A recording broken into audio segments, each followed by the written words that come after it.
사도행전 23장 12절에서 35절까지입니다.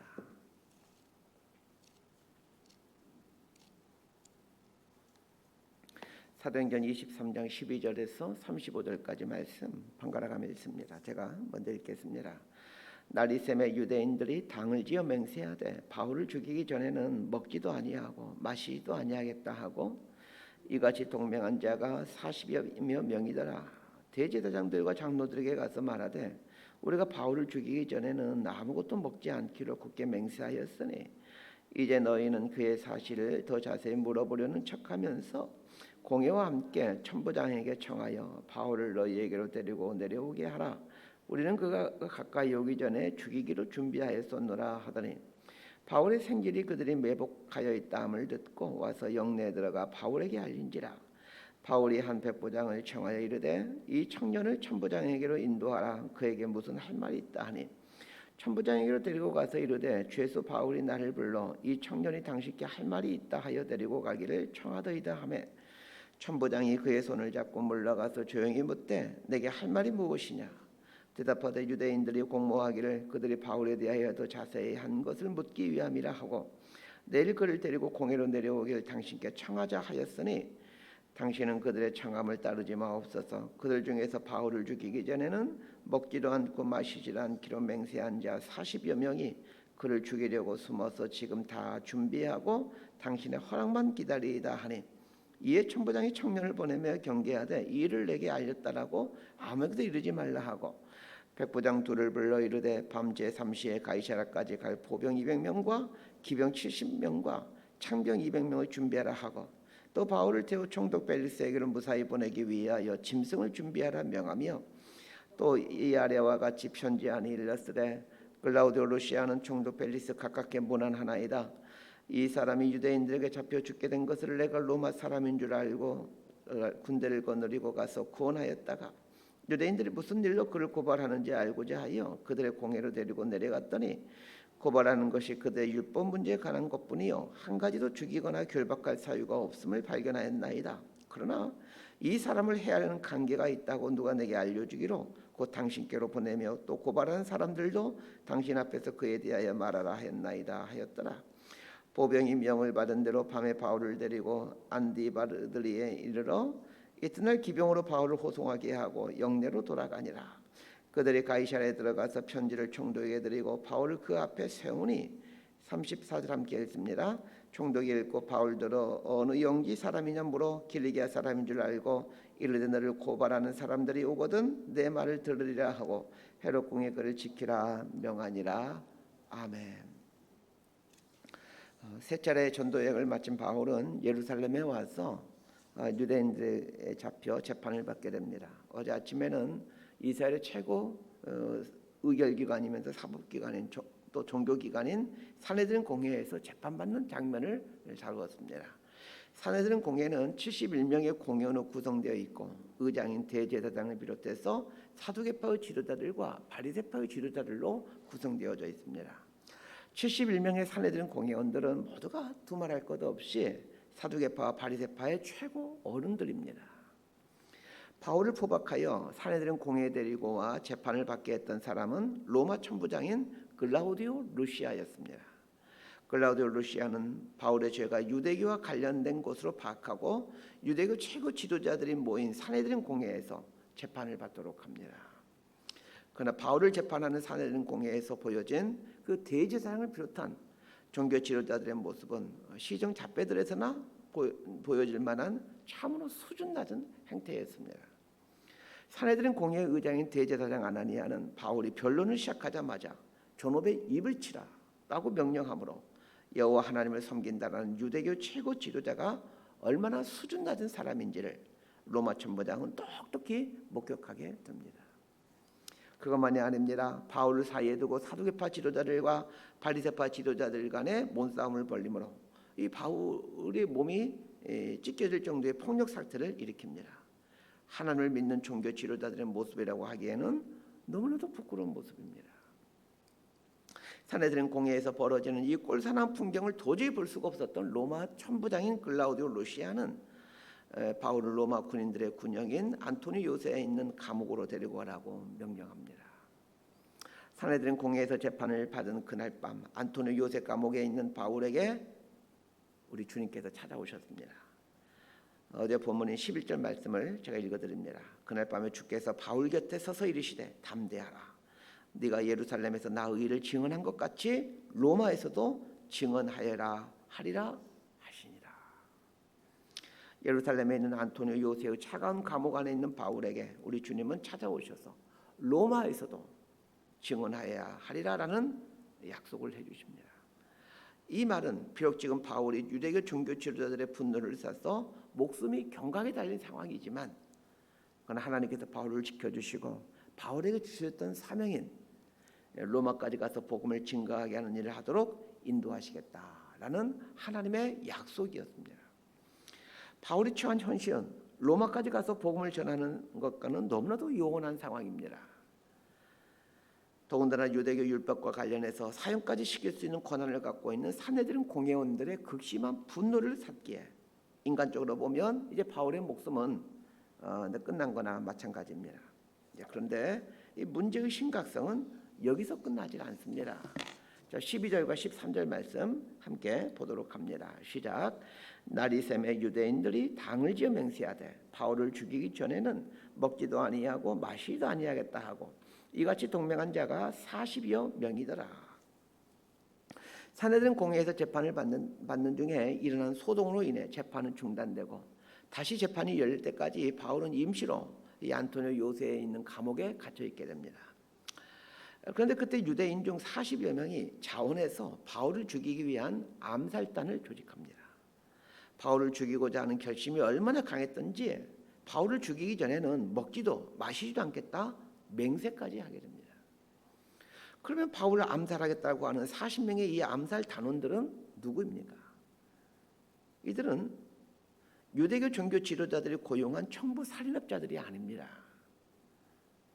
또한 이들은 바울과 개인적으로 나쁜 관계에 있던 사람들도 아닙니다. 이들은 바울과 일면식도 없는 사람들입니다. 그럼에도 불구하고 바울을 죽이기 전까지는 먹지도 마시지도 않겠다라고 맹세하였다라면 자, 이들은 누구이겠습니까? 유대교의 열성 신자들이었고 그것도 유대교의 지도자급에 속한 사람들이었습니다. 40여 명의 암살단을 생각해 보면 수십 년 전 바울이 그리스도인들 밖에 하기 위해 흉악한 폭도로 살았던 것처럼 영락없이 이들은 예전의 사울들이었습니다. 바울이 젊은 날 사울로 살아갈 때 사람들을 동원해 그리스도인들 잡아 죽이는데 인생을 건 사람이지 않았습니까? 바울이 사울로 살 때 흉악한 폭도로 살아갔던 것처럼 지금 바울을 죽이겠다라고 하는 40명의 암살단 역시 사울이 유대교의 지도자급에 속해 있었던 것처럼 이들 역시 유대교의 지도자급에 속해 있는 사람들이 틀림없습니다. 이들이 유대교의 지도자급에 속한 사람들이었다는 걸 말해주는 또 하나의 증거는 이 40명의 암살 단원들이 대제사장과 장로들과 아무런 격이 없이 암살 모의를 하는 것을 보면 금방 알 수 있습니다. 14절에 보면 40명의 암살단은 대제사장과 장로들 만나 바울을 죽일 것에 대해서 구체적으로 모의하고 있는 내용이 나옵니다. 대제사장과 장로들에게 아무런 격이 없이 바울을 죽일 것에 대한 이야기를 할 정도면 이들은 유대교의 상당한 위치에 있는 사람들입니다. 이들이 바울을 죽이기 위해 만든 계략은 참으로 무섭고도 비열한 방법이었습니다. 산헤드린 공회가 로마 천부장에게 바울을 산헤드린 공회에서 다시 재판하겠다 이렇게 요청하라는 것입니다. 그러면 천부장은 바울을 산헤드린 공회에 내어줄 수밖에 없겠죠. 40명의 암살단원이 산헤드린 공회의 정식 재판을 통해서 바울을 재판을 통해서 사형시키자 이런 게 아닙니다. 안토니오 요새에서 산헤드린 공회까지 그 바울이 재판받기 위해 오고 있을 때 골목길에 숨어 있다가 바울을 암살하겠다는 것이었습니다. 60이 된 고령의 노인을 골목길에 숨어 있다가 암살하는 것은 쉬운 종목이죠. 40명의 암살단과 대제사장과 장로들이 모의하고 있는 이 내용을 한번 보십시다. 이들이 논의하고 있는 내용만 본다라면 이 논의를 하고 있는 사람들이 하나님을 믿는 종교 지도자들이라고 생각할 사람은 이 세상에 단 한 사람도 없습니다. 바울을 암살하기로 모의하고 있는 대제사장들 그리고 장로들 그리고 40여 명의 종교 지도자들을 곰곰이 생각해 보십시다. 이들은 평상시에 어떤 일을 하며 하루하루를 보내고 있습니까? 대제사장은 성전에서 제사를 집례하며 백성들의 죄를 사해 주는 일을 합니다. 그리고 성수와 지성소에 들어가 백성들 대표해 하나님께 기도를 합니다. 장로들은 신앙의 어른으로 백성들에게 하나님 말씀을 가르칩니다. 40명의 종교 지도자들 역시 하나님의 율법에 대해 토론하고 다음 세대들에게 하나님을 믿는 신앙을 전수해 주는 일을 하면서 하루하루를 살아가는 사람들입니다. 겉으로 보면 누구보다도 영적인 일에 시간을 들이며 살아가는 사람들이었지만 그들은 아무렇지도 않게 그것도 대낮에 바울을 암살하기 위한 모의를 합니다. 더군다나 그들이 바울을 암살하기로 모의했던 장소가 어디입니까? 대제사장 관저입니다. 이들이 대제사장이 되고 장로가 되고 유대 종교 지도자가 되기 위해서 지난날 나름대로 피나는 훈련을 해왔을 것입니다. 이스라엘 최고의 종교 엘리트 코스를 밟았을 것입니다. 그러나 그거 다 헛된 것이었습니다. 신앙은 나를 살리는 것이요 더 나아가 다른 이를 살리는 것입니다. 반면에 아무리 수준 높은 엘리트 코스를 밟고 엄격한 절제의 과정을 거쳐 종교 지도자의 자리에 올랐더라도 다른 이를 죽이는 삶을 살고 있다면 그 엄격한 절제의 훈련 과정은 다 헛되고 헛된 것입니다.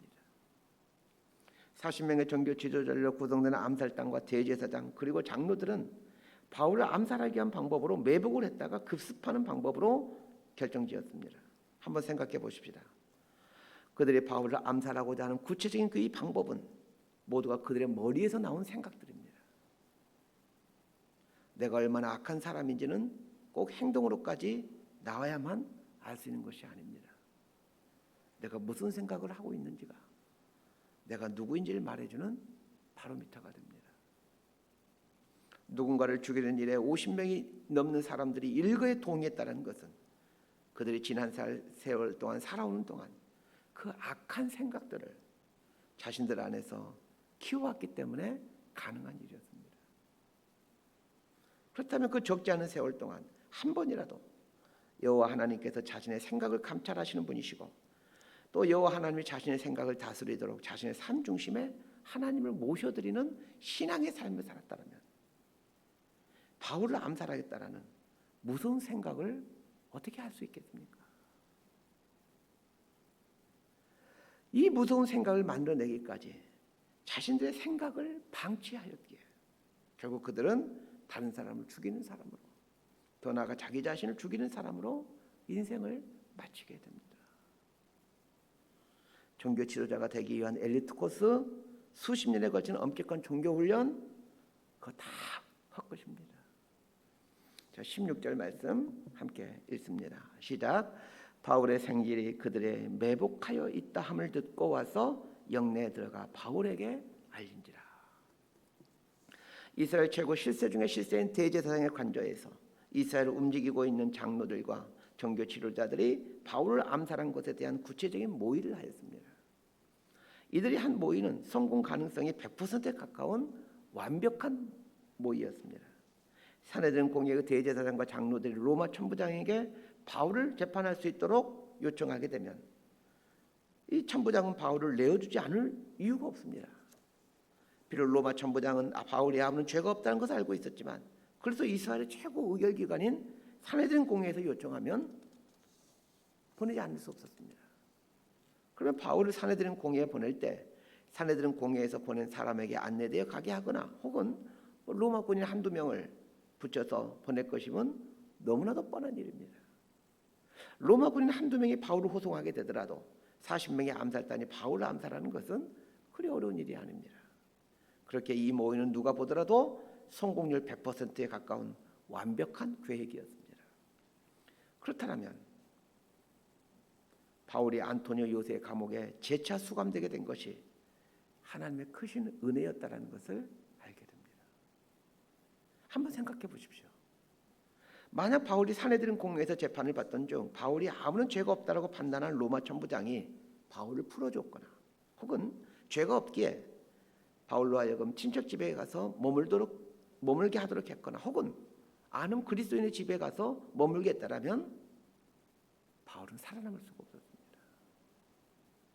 그런 면에서 안토니오 요새의 차가운 감옥에 수감되는 것은 바울을 살리고자 하시는 하나님의 놀라운 지혜였습니다. 우리 인생에 일어나는 사건을 해석해 갈 때 이런 눈이 필요합니다. 인간적으로 보면 고령의 나이인 바울이 차가운 안토니오 요새의 감옥에 갇힌 것은 참으로 안 된 일이고 절망스러운 일입니다. 그러나 바울에게 가장 안전했던 곳은 로마 군인들이 주둔하고 있는 안토니오 요새의 감옥이었습니다. 바울은 감옥에 있는 동안 자신의 조카로부터 40명의 유대인들이 암살단을 조직했다는 것과 그들이 아주 흉악한 방법을 통해 바울을 암살할 계획을 세웠다는 것을 듣게 됩니다.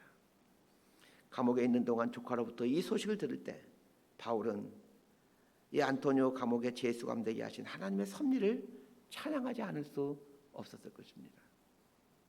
바울이 재수감되어 있는 날 모르긴 몰라도 예루살렘 교회의 모든 성도들은 바울의 이 투옥에 대해 마음 아파하며 밤새워 기도했을 것입니다.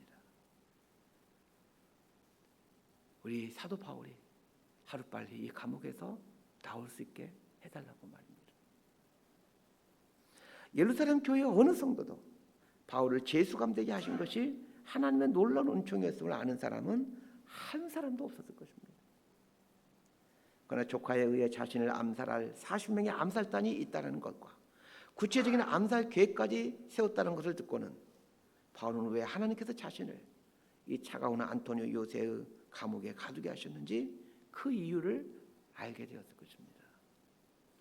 우리 인생 여정에는 종종 바울이 안토니오 요새의 감옥에 수감되어 있는 것과 같은 암울한 상황들이 펼쳐지곤 합니다. 그러나 아십니까? 그 암울한 상황이 실은 나를 지켜주는 최고의 보호소라는 것을 말입니다. 지난 인생을 돌아보십시다. 막 후회가 되는 인생 사건들이 있었을 것입니다. 그러나 후회가 되는 인생 사건들이 일어나던 때는 영락없이 내가 자유롭게 살고 있던 때였습니다. 다른 이들보다 좀 더 나은 여건 속에 있을 때였습니다. 만약 그 후회스러운 실수를 하기 전에 바울이 안토니오 요새의 감옥에 있는 것과 같은 상황에 처해 있었더라면 나는 분명 그 후회가 된 실수를 저지르지 않았을 것입니다. 그러면서 우리 인생에 펼쳐지는 안토니오 요새의 감옥에 갇히는 상황은 나를 지키시고 보호하시는 하나님의 지혜이고 은혜입니다. 이걸 깨달은 그리스도인이라면 오늘 내 삶을 불편하게 하고 억압하는 안토니오 요새에 수감되는 이런 상황을 전혀 다른 눈으로 해석하고 살게 됩니다. 믿음은 해석 능력입니다. 해석 능력이 없는 믿음은 허상입니다. 그렇기 때문에 믿음의 삶을 살기 위해서는 이 해석 능력을 길러야 합니다. 그러나 많은 그리스도인들이 지식으로서의 성경 말씀을 알고 있으나 해석 능력은 턱없이 부족합니다. 말씀 정리합니다. 하나님과 상관없는 그리고 하나님을 대적하는 인간의 모든 생각과 계획은 반드시 무너지게 됩니다. 하나님의 다스림을 받는다라는 것은 하나님으로 하여금 내 생각을 주장하도록 하는 것입니다. 그렇게 함으로 나에게 선한 계획들, 선한 생각들이 흘러나오게 하는 것입니다. 이런 것들이 하나님의 통치 속에서 통치를 받는다는 것이요, 하나님의 다스림을 받는다는 것의 구체적인 모습입니다. 이런 하나님의 다스림 속에서 나의 생각들이 순전해지고 선해지게 될 때, 이런 선한 계획들이 조합을 이루게 되면 그것이 나를 향한 하나님의 사명이요 부르심이 되어 내 앞에 나타나게 됩니다. 나를 향한 하나님의 사명과 부르심은 이런 과정을 통해서 만들어지게 되는 것입니다. 엘리트 코스나 어떤 훈련 과정이 나를 향한 하나님의 사명을 알게 하는 것이 아닙니다. 하나님의 뜻을 이루며 살고자 하는 인생 여정에도 바울이 안토니오 요새의 감옥에 갇힌 일과 같은 절망의 상황이 펼쳐진다는 것을 아셔야 됩니다. 그러나 전혀 두려워할 필요가 없습니다. 왜냐하면 그 절망의 상황은 나를 지켜내는 가장 안전한 보소이기 때문입니다. 안토니오 요새의 감옥에 갇혀 있기에 아무것도 할 수 없는 것 같지만, 그러나 그때가 나를 향한 하나님의 일하심이 본격적으로 가동되는 때입니다. 사랑하는 성도 여러분, 혹시 지금 여러분이 처한 삶의 자리가 바울이 처했던 안토니오 요새의 차가운 감옥에 갇혀 있었던 그 바울의 상황이라고 여겨지십니까? 그렇다면 기뻐하시길 바랍니다. 지금의 내 상황이 내 영혼을 지켜주는 가장 안전한 하나님의 피난처이기 때문입니다. 또 한 가지를 기억하십시다. 바울이 안토니오 요새의 감옥에 갇혀 아무것도 할 수 없는 것처럼, 그렇게 아무것도 할 수 없는 무력함의 시기라면 바로 이때가 하나님께서 나를 위해 놀라운 일을 하고 계시는 하나님의 적극적인 개입의 시간임을 기억하십시다. 이런 믿음을 갖고 하루하루를 살아갈 때 하나님께서 우리를 당신의 선한 도구로 영광스럽게 사용해 가시게 됩니다. 이런 복을 누리며 사는 저희 여러분의 삶이 되기를 진심으로 소망하고 축복합니다. 기도하겠습니다. 하나님 아버지, 지금 내가 처한 장소가 바울이 갇혀있던 안토니오 요새의 감옥처럼 차갑고 힘든 자리입니까? 그러나 이 자리가 나를 지키시는 하나님의 은혜의 보호소임을 알게 됩니다. 아무것도 할 수 없는 무력한 자리에 처해 있습니까? 그래서 절망밖에 보이지 않고 있습니까? 지금 이 상황이 한치의 실수도 없으신 하나님께서 지극히 작고 갇혀 있는 이 인생을 위해 친히 개입하시는 적극적인 개입의 시간임을 알게 되기를 원합니다. 이 하나님을 믿기에 세상 사람들이 그토록 원하는 것들을 배설물로 여기는 믿음과 용기를 갖고 우리에게 주어진 삶을 살아내게 하여 주옵소서. 예수님 이름으로 기도드리옵나이다. 아멘.